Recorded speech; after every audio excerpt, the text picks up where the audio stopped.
Assalamu alaikum Nazreen, this is your host Dr. Veera Babar and you are watching another amazing episode of People Post by Fifth Pillar Group.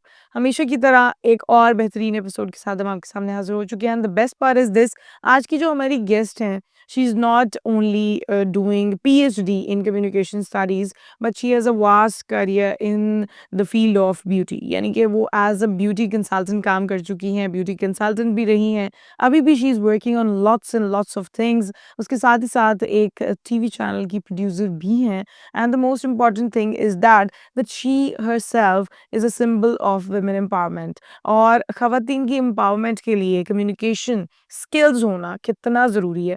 और अगर हम बात करते हैं beauty standards की, तो क्या वो beauty standards actual beauty standards हैं या फिर वो खुद से बनाए हुए हैं या सोसाइटी के बनाए हुए हैं? हमें किसके लिए अच्छा बनना चाहिए, अच्छा दिखना चाहिए, ये सब बातें आप जानेंगे हमारे आज के एपिसोड में। उसके लिए हमारे साथ जो गेस्ट हमारे मौजूद हैं, आपको उनसे मिलवाते हैं, वेलकम करते हैं। हमारे साथ मुतीबा बिन्त ज़िक्रिया मौजूद हैं, जो कि एज़ ब्यूटिशियन, प्रोड्यूसर काम करती रही हैं and she is also doing PhD in communication studies. अस्सलाम वालेकुम and very warm welcome to the show. Walaikum assalam. Thank you so much. You're welcome. It's pleasure having you once again. Right after my morning show हम आज मिल रहे हैं and the best part is this कि you know watching girls growing and every year they're succeeding so many things, ये बहुत बड़ी बात है कि लड़कियों में कॉन्फिडेंस आ रहा है, लड़कियां हर चीज में आगे आगे हो रही हैं। ये नहीं रह गया that we need to stick to one thing and ये एक मेल का काम है, ये फीमेल का ऐसा नहीं है बिल्कुल भी। done by now. खैर मुतीबा the people watching us और लोगों को इंस्पायर करने के लिए हमें ऐसी जो ख़वातीन हैं उनको शो पे बुलाना भी बहुत हमारे लिए एक बाइस फ़ख्र बात होती है कि आप हमारे शो पर आए हैं। But I would like you to share your journey, like कैसे आपने अपनी जर्नी को स्टार्ट किया, like as beautician, then being a producer, and at the same time you're doing a PhD in communication studies as well. So how do you manage all these things and क्या ये बचपन से ही शौक था या field में आते आते था? ऐसे है कि ब्यूटी फील्ड तो मेरी बचपन से है, इट्स इन आवर ब्लड। हम तीनों बहनों के ब्लड में है, क्योंकि हमारी जो मदर है नैयर आपा, सब जानते हैं। नैयर आपा जो है उनका शुरू से सैलून था, हम छोटे छोटे होते थे तब से हम देख रहे हैं, तो हम लोगों को बचपन से सारा काम आता है। ब्यूटी फील्ड से लिंक्ड है हम लोग, शुरू से चैनल्स पे जाना वो करना। तो कहीं ना कहीं मेरे अंदर था कि मैंने ब्यूटी फील्ड को और मीडिया को लिंक करना है और मैंने इसी को लेके चलना है। आई वाज क्लियर बचपन में ही मैं उस चीज़ को लेके चली, और साथ-साथ फिर जब मैं और बड़ी हुई तो मुझे लगा शायद मैं ब्यूटी फील्ड में नहीं जाऊँगी। मैंने अपनी मदर को बहुत स्ट्रगल करते हुए देखा। हम लोग ईद पे भी देखते थे कि चाँद रात पे सुबह 5 बजे तक जो है मम्मा काम कर रही हैं। तो कहीं न कहीं बैक ऑफ द माइंड मैं सोचती थी नहीं, ये फील्ड इस हद तक ठीक है, जहाँ मम्मा ने कर लिया ओके, अब मैं अपनी फील्ड जो है वो चेंज करूँगी। तो मैंने मैस कॉम में जो है एडमिशन लिया, मैंने अपनी एजुकेशन स्टार्ट की। साथ-साथ क्योंकि मैं मॉर्निंग शो कर रही थी as a producer, content producer. तो वहाँ पे मेकअप होता था, तो कहीं न कहीं ना मुझे अट्रैक्शन होती थी कि नहीं, ये तो करना है, ये इन यू मेकअप में। और मैंने जब पहली बार लाइनर लगाया तो वहाँ पे जो मेकअप आर्टिस्ट है उन्होंने कहा तुमने कैसे लगाया? लाइक इतना क्लियर वन गो में तुमने लाइनर किस तरह लगा लिया? और उस दिन मैंने सोचा कि नहीं, अगर ये चीज़ मेरे अंदर है तो क्यों ना मुझे इसको कंटिन्यू करना चाहिए। तो फिर साथ-साथ मैंने अपनी मदर के सैलून भी स्टार्ट किया और वहाँ सैलून भी करी थी, चैनल भी करी थी, तो पैरेलल दोनों चीज़ें, क्योंकि फील्ड एक थी, मैं वहाँ पे मेकअप भी कर रही थी, मीडिया में अपना जो प्रोडक्शन के साथ-साथ मुझे बड़ा शौक होता था। वो कहते थे, "मुतीबा तुम क्या-क्या करती हो? क्या-क्या करोगी?" तो मैं कहती थी मुझे खुद नहीं पता, बस इस चीज़ में मुझे बहुत ज़्यादा अट्रैक्शन है कि मैंने ब्यूटी फील्ड में तो लास्ट नहीं जाना है, बट मैंने मीडिया को भी नहीं छोड़ना।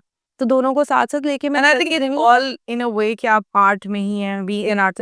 बीइंग अ आर्टिस्ट काम कर रहे हैं, और जब फील्ड एक जैसी हो तो बहुत मज़ा आता है काम करने में। फिर जब मैंने बैचलर्स कर लिया इस फील्ड में और मैं आगे चलती रही, प्रोफेशनली भी मैंने इस फील्ड में बहुत काम किया। इट्स बीन 10 टू 12 ईयर्स कि मैं एज़ अ प्रोड्यूसर काम कर रही हूँ, और इट्स बीन लाइफ टाइम कि मैं ब्यूटिशियन हूँ। तो फिर साथ मैंने एमफिल को कंटिन्यू किया, अपनी डॉक्यूमेंट्रीज़ बनाई, चीज़ें की, और फिर मैंने सोचा क्यों ना, एमफिल तो हो गया, अब लास्ट डिग्री जो है वो एक रह गई है, तो हम लोग क्यों ना उस चीज़ को कंटिन्यू करें। मुझे मेरी फैमिली ने बहुत सपोर्ट किया और अब मैं पीएचडी कर रही हूँ, साथ-साथ चैनल में एज़ अ प्रोड्यूसर भी काम कर रही हूँ। That's amazing. अच्छा, बीइंग अ ब्यूटिशियन हम समझते हैं कि जो ब्यूटिशियंस हैं उनका काम है हमें खूबसूरत बनाना। लेकिन मैं आपसे जानना चाहूँगी बिकॉज़ यू आर माशाल्लाह सो एजुकेटेड एज़ वेल, आपकी स्किल्स के साथ-साथ आपके पास डिग्रीज़ भी बहुत सारी हैं। तो मैं चाहती हूँ कि आप लोगों को ये ज़रूर बताएँ कि खूबसूरती का असल मतलब क्या है? अच्छा, खूबसूरती जो होती है ना, मेरे सैलून पे बहुत सी ख़वातीन आती हैं, हमें उस जैसे बाल कर दें, हमें उस जैसी स्किन कर दें। खूबसूरती आपके अंदर होती है। आप चाहे जितने मर्ज़ी पैसे लगा लें, जो मर्ज़ी, जब तक आपको आईने में अपना आप अच्छा नहीं लग रहा ना, वो ब्यूटी नहीं है। घर जाके आप 100 लोगों से अपना फीडबैक लेते हैं, मैं कैसी लग रही हूँ, मैं कैसी। लेकिन मैं लड़कियों को ये कहती हूँ, ख़वातीन को, मैरिड ख़वातीन को, अपने आप को देखें। क्या आपको खुद अच्छे लग रही हैं आप? आप किसी से मत पूछें, पता क्या, ये लैक ऑफ कॉन्फिडेंस हो जाता है। अंदर-अंदर कहीं न कहीं खुद को अच्छा नहीं लग रहा होता, बट हस्बैंड ने कह दिया, सास ने कह दिया, उसने कह दिया, अच्छा चलें ठीक है। अब देखिए, मैंने ये काफ़ी डिफ़रेंस देखा है। एक बच्चा है, उसको आप अलाउ करते हैं आप अपनी शॉपिंग खुद करो। दूसरा बच्चा है, उसकी शॉपिंग आप खुद कर रहे हैं। उन दोनों बच्चों का कॉन्फिडेंस लेवल कितना डिफरेंट होता है। उनसे बात करें तो पता चलता है कि नहीं, इसको अथॉरिटी मिली हुई है, ये अपने डिसीजंस खुद ले रहा है। जब एक बच्चे में इतना कॉन्फिडेंस आता है, तो एक बड़ी औरत, जो एक माँ है, जो एक बीवी है, उसका कॉन्फिडेंस लेवल का क्या हाल होता होगा। और मैंने ऐसी लड़कियां भी देखी हैं जो पढ़ी लिखी हैं, जिनके पास डिग्रीज हैं, सब कुछ है, बट उनको अलाउ नहीं है कि वो अपनी ज़िंदगी के फैसले, और ज़िंदगी के फैसले क्या हैं कि कपड़े किस तरह के पहनने हैं, बाल किस तरह के इन करवाने हैं। पेटी इश्यूज़ के लिए भी उन्हें किसी की इजाज़त की तो ज़रूरत। खूबसूरती ये है कि आप अपने आप को अंदर से अच्छी लग रही हैं, आप अपने आप को शीशे में अच्छी लग रही हैं। This is beauty. ये नहीं है कि आपने महँगा जोड़ा पहना है या महँगे बाल करवाए हैं, मेकअप महँगे, नो, इट्स नॉट दैट। अच्छा, अक्सर ख़वातीन को हम देखते हैं अगर वो कभी भी किसी ब्यूटी कंसल्टेंट के पास आती हैं, तो वो हमेशा यही कहती हैं कि हमारे शौहर को ये चीज़ नहीं पसंद है, या फिर हमारे घर पर ये चीज़ नहीं अच्छी समझी जा रही है, और मुझे नहीं पसंद है, मेरे चेहरे पर नहीं सूट करती, बट स्टिल मुझे ऐसे करवाना है क्योंकि मेरे घर पर पसंद है, या मेरी जॉब ऐसी है कि मुझे ये करवाना है।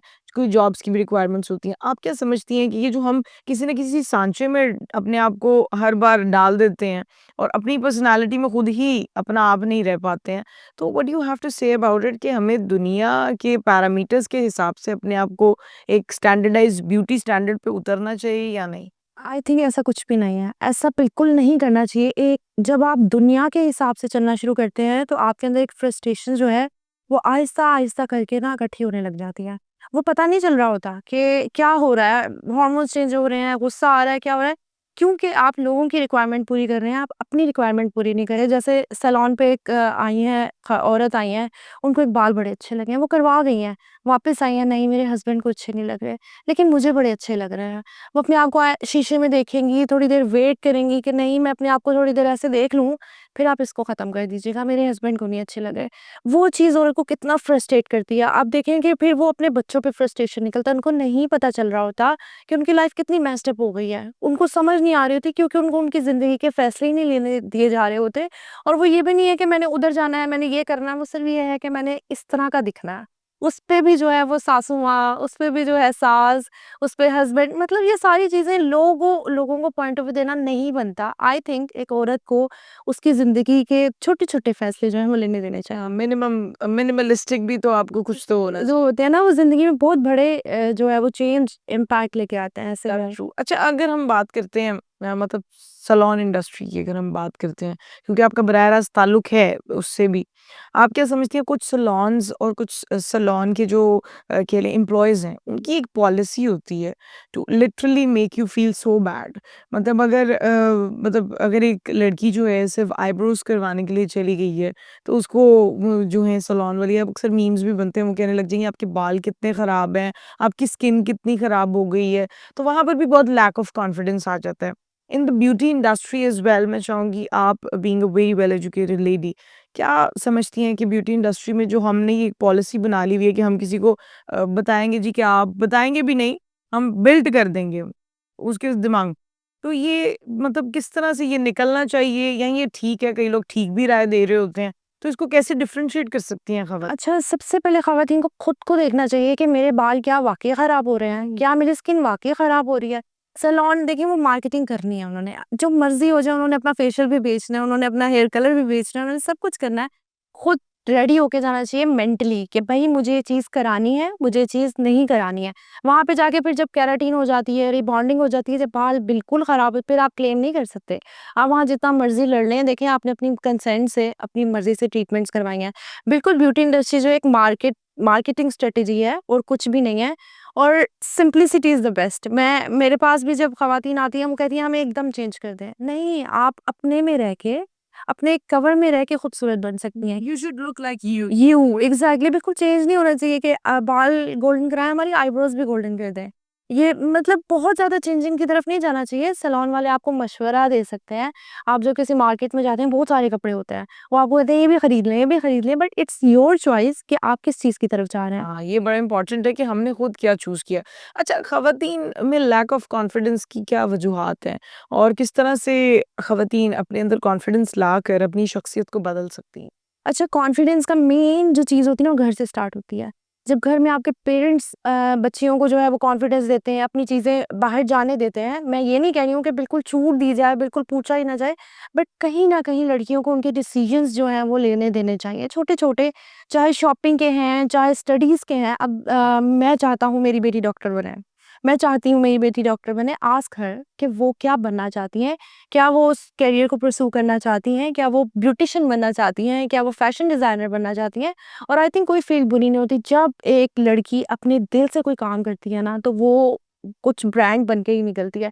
तो सेल्फ कॉन्फिडेंस जो है इस चीज़ में बहुत ज़्यादा मैटर करता है। और कम्युनिकेशन, किसी भी रिलेशन को बनाने में कम्युनिकेशन सबसे मेन रोल अदा करती है। बहुत से रिलेशन इस तरह के होते हैं, इतने मसले नहीं होते, कम्युनिकेशन ही नहीं होती है कि मुझे आपकी ये बात बुरी लगी। बहुत छोटी-सी चीज़ है, लोग यहाँ तक पहुँच ही नहीं पाते हैं। हाँ, इतनी सी बात नहीं कर पाते हैं, डिलीवर नहीं कर पाते हैं, क्योंकि दूसरे इंसान को दिल से तो नहीं आवाज़ जा रही हो। तो वो डर ही होती है यार, अगर ये क्या हो जाएगा ज़्यादा से ज़्यादा, अगर आप उनको ये कह दें, दिस इज़ कम्युनिकेशन स्किल, कि आप उनको बताएँ कि भई मुझे ये अच्छा नहीं लग रहा। अगर उन्होंने आपको कहा कि भई तुमने ये हरकत की है, मुझे अच्छी नहीं लग रही, तो आप आगे से अपनी जस्टिफिकेशन तो दें। वो डर के वो चीज़ें करके आहिस्ता-आहिस्ता 1 साल गुज़र जाएगा, 2 साल गुज़र जाएगा, बिल्डअप हो, और फिर जब एकदम ब्लास्ट होता है, वो रिलेशन ख़राब हो जाता है। तो आई थिंक ये कम्युनिकेशन छोटी-छोटी, कि आपने मुझे उस वक़्त ये कहा था, मुझे अच्छा नहीं लगा, मुझे दोबारा मत कहिएगा। अब देखिए वो बेस बन जाती है, वो रिलेशन बहुत लंबा चलता है। आप अपनी बाउंड्री भी सेट करें। एग्ज़ैक्टली, जब औरत कुछ बोल ही नहीं रही, वो चीज़ें फेंक रहे हैं हस्बैंड, या गुस्से से शाउट कर रहे हैं, कोई बात नहीं, शौहर है, कोई बात नहीं, हो जाएगा। लेकिन नहीं, आपको उनको बताना चाहिए कि भई मुझे आपकी ये बात अच्छी नहीं लगी है, आज के बाद ये ना करिएगा। तो कम्युनिकेशन जो है हर रिलेशन में बहुत ज़्यादा ज़रूरी है, स्पेशली मियाँ-बीवी के रिलेशन में। वो आहिस्ता-आहिस्ता अगर आप कम्युनिकेशन स्किल्स अपनी अच्छी कर लेते हैं, आपको लग जाता है समझ के मैंने किस तरह इनको हैंडल करना है। अगर आप लॉन्ग टर्म इस तरह चल रहे हैं, हाँ, चलने दो, औरत ना अंदर ही अंदर घुटती है। एक औरत का जो है ना, वो ये है कि वो एकदम ब्लास्ट होती है, अपने अंदर जमा करती है, सारी चीज़ें करती है, और जब वो ब्लास्ट होती है तो वो बुरी बन जाती है। तो बेसिक चीज़ यही है कि आपको कम्युनिकेट करना चाहिए, आपको अपनी अंदर की दिल की फीलिंग्स जो हैं, वो ज़रूर बतानी चाहिए। ये बड़ा इम्पोर्टेंट है। अच्छा, एक और चीज़ है मुतीबा, जो मैं देखती हूँ आजकल की ख़वातीन में बहुत आम होती जा रही है। या तो ख़वातीन सिर्फ़ और सिर्फ़ उनका गोल है कि हमने सिर्फ़ शादी ही करनी है। उसके पीछे वो सर्टेन रिलेशनशिप्स में भी जाती हैं, ब्रेकअप्स भी होते हैं। शादी गॉड फ़ॉरबिडेन अच्छी हो तो ठीक है, नहीं हो तो फिर again the circle goes on. और एक तरफ से वो ख़वातीन है जिनका शादी के अलावा दुनिया में हर गोल अटेन्ड है, अचीव्ड है, और वो उसी डायरेक्शन में जा रही हैं, शादी उनके किसी प्लान में नहीं आती। अच्छा, बीइंग अ लेडी जो कि एशियन खातून है, मुसलमान भी हैं यहाँ पर, what you have to say about it कि बैलेंस कितना इम्पोर्टेंट है, कि दोनों एक्सट्रीम्स में जाने से कितनी मेंटल हेल्थ इफेक्ट हो सकती है? अच्छा, सबसे पहले तो शादी करना या ना करना, देखिए शादी तो होनी है। सबकी जो ये कहे कि मैंने शादी नहीं करनी, वो फिर आफ्टर 35 जो है ना, वो डिप्रेस होना शुरू हो जाती हैं कि यार शादी नहीं हो रही है। तो ये तो आप क्लियर हो जाए ना कि शादी करनी है, बच्चे पैदा करने हैं, ये एक नेचुरल प्रोसेस है जो जिससे आपको गुजरना है। ये आप बिल्कुल भी इस चीज़ से डिनाई नहीं कर सकते हैं। लेकिन ये है कि अपने आप को, अगर आप पढ़ रही हैं, पढ़ी लिखी हैं, जॉब कर रही हैं, तो अपने आप को उस लेवल पे लेके जाएँगे, आप एक इंडिपेंडेंट लेडी बन जाएँ। जब एक औरत, एक लड़की इंडिपेंडेंट होती है, जब वो फाइनेंशियली स्ट्रांग होती है, तो वो अपने डिसीजंस बहुत अच्छे से कर रही होती है। रिस्पेक्ट उसके कि जो उसके पेरेंट्स फैसला कर रहे हैं, जब वो करें, जब एक लड़की खुद मुख्तार होती है, कुछ ख़वातीन को मैंने ये देखा है कि वो दूसरों को देख रही होती हैं, यार इसके पास ये है, ये तो शादी भी नहीं हुई है इसकी, ये तो चिल कर रही है। उससे पूछें वो कितनी डिप्रेस है। जब वो कहती है यार मुझसे कोई पूछता ही नहीं है तुम कैसी हो, तुमने अपना ख़्याल रखा, मुझे ये पैसा नहीं चाहिए, मुझे एक शौहर चाहिए। जिसके पास शौहर है वो कहती हैं मुझे पैसा चाहिए। तो मैं कहती हूँ balance needs to be done on. Exactly, अपनी लाइफ़ को बैलेंस खुद करें। वो जो कर रही है, किसी की लाइफ़ परफेक्ट नहीं है। हर कोई अपनी एक जंग लड़ रहा है अपने अंदर। चाहे वो कोई बिज़नेस टाइकून है, चाहे वो एक छोटी-सी जॉब करने वाली लड़की है या लड़का। तो ये है कि अपनी लाइफ़ को बैलेंस करना चाहिए, इंडिपेंडेंट होना चाहिए, फाइनेंशियली स्ट्रॉन्ग होना चाहिए। लड़की जब फाइनेंशियली स्ट्रॉन्ग होती है ना, उसका कॉन्फिडेंस लेवल कुछ और ही होता है। फिर उसकी शादी भी अच्छी चलती है, उसकी फैमिली भी, वो अपने बच्चों को बहुत अच्छे से लेके चलती है। जब लड़की में कॉन्फिडेंस कम हो रहा होता है, वो नहीं कमा रही होती है, वो कर रही है, वो ना बहुत डिग्रेड होती है। अभी रिसेंटली मैंने एक वीडियो देखी, एक औरत होती है, उसमें वो कहती है कि जब मेरा बच्चा थोड़ा बड़ा हो जाएगा ना, मैं अपने बाल इस तरह के करवाऊँगी।